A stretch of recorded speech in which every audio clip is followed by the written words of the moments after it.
Hey, thanks for visiting us this morning at arklatexhomepage.com. I'm meteorologist Josh Marces with your Tuesday morning forecast update. And today is the day we'll see rain return to all of the Arklatex. So we're starting out fairly quiet this morning, but we have a cold front that's moving in north of I-30. That has provided a few showers and isolated storms, mainly north of I-30 across northeast Texas and portions of Howard and Sevier County in southern Arkansas. And this front will gradually just kind of move south through the day today. We do have the warm and humid air in place to fuel some of the rain and thunderstorms today. Very good news is we're not looking at any kind of severe weather threat, but any thunderstorms that get going later today, especially south of I-20, will be capable of some gusty winds. So not completely out of the woods, but it doesn't look like we will see any kind of severe weather as this front rolls through today. So we'll set it up for you. Temperatures ahead of the front in the 60s to start out the day. So it is going to be a nice morning temperature-wise, but there will be a temperature drop occurring this morning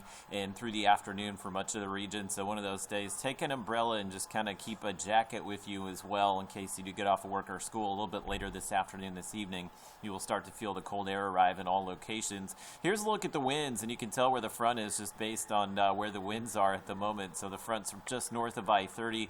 Blue arrows indicating the wind turning to the north behind this front, which will start to push the colder air in as we move through the day. Winds starting out light, but it will be breezy, especially later this afternoon through this evening. Could actually see some wind gusts again in that 20-mile-per-hour range. Look at visibility. There's a good deal of fog setting up across the region as well, and these numbers will continue to drop likely through the sunrise hour here, and it looks like there is some dense fog north of I-30 where we're seeing some of the rain this morning. Look at your forecast highs. Again, we're starting out in the 60s, but later today we'll drop into the 50s north of I-30, so it will be a chilly day for us across McCurtain County, most of southern Arkansas, Texarkana dropping to about 60 degrees this afternoon. I have Shreveport at 68, and a few locations south of I-20 will manage to warm into the low 70s before that cold front comes rolling through. So here's a look at your Robinstead Futurecast. It does line up well with where the rain is this morning, so we like to see that on a day like today. It does show the rain just kind of in and out of it through the morning. There won't be a ton of it out there for the morning commute, but that will change once we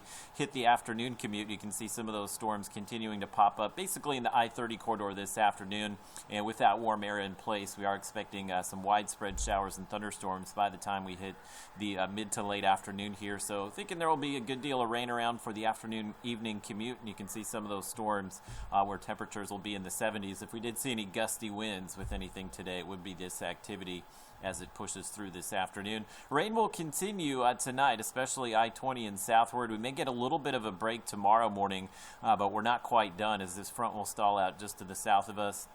And that will bring us another chance of showers and maybe a few isolated storms Wednesday into Thursday morning. No severe weather threat here. Temperatures as far as highs will actually be in the 40s and 50s Wednesday, Thursday. So we really don't have the warm air, but you can see we'll be dealing with some rain Thursday morning. We actually may see a bit of a break from the rain across the northern Arklatex tomorrow before that next push makes its way in late Wednesday into Thursday morning. So look at the rainfall accumulations. Still looks like some widespread totals in the inch and a half range with some isolated 2 to 3 inch accumulations across the Toledo Bend region. So as far as the lakes and rivers, this will keep them running high. Doesn't necessarily mean we'll see any additional rises, but it will keep the water level high, which we don't like to see. We'd like to see a dry week and see some of those lakes and rivers drop below flood stage. But unfortunately, it looks like those bodies of water will keep running high this week. Again, temperatures very cold Wednesday, Thursday, and we should see the sunshine back out to help us dry out Friday. Mostly cloudy Saturday. If you're headed out to the parade, I haven't included any rain in the forecast, and as far as Sunday, we do have our next disturbance moving in, so there may be some showers and thunderstorms late in the weekend, and that may continue into early next week.